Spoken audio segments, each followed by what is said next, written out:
علم تلوار سے بھی زیادہ طاقتور ہے، اس لیے علم کو اپنے ملک میں بڑھائیں، کوئی آپ کو شکست نہیں دے سکتا۔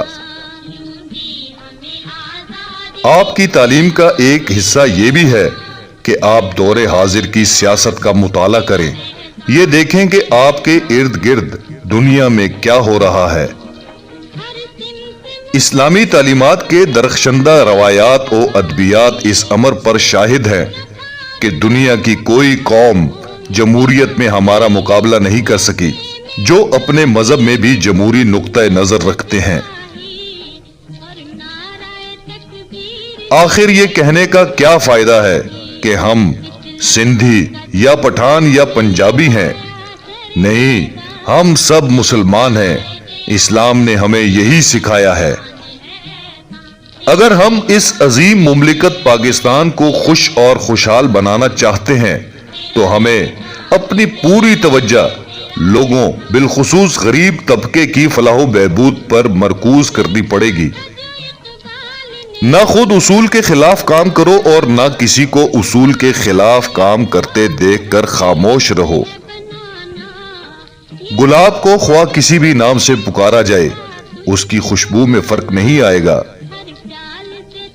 کامیابی صرف جھکنے سے ہی نہیں ملتی، کبھی کبھی آپ کو سر اٹھانا پڑتا ہے اپنے حق کے لیے۔ دنیا میں ایسی کوئی طاقت نہیں جو پاکستان کا وجود ختم کر سکے۔ قرآن مسلمانوں کے لیے ایک مکمل ضابطۂ حیات ہے، ایک مذہبی، سماجی، سول، تجارتی، فوجی، عدالتی، فوجداری اور تعزیراتی ضابطہ۔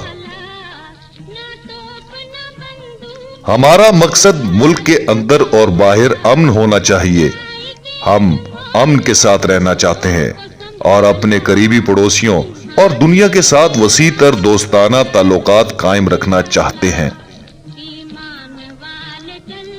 یہ میرا یقین ہے کہ ہماری نجات ہمارے عظیم قانون دان پیغمبر اسلام صلی اللہ علیہ وآلہ وسلم کی طرف سے ہمارے لیے مقرر کردہ سنہری اصولوں پر عمل کرنے میں ہی ہے۔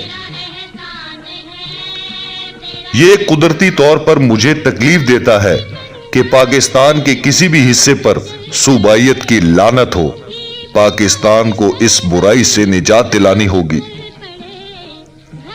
تعلیم ہماری قوم کے لیے زندگی اور موت کا مسئلہ ہے۔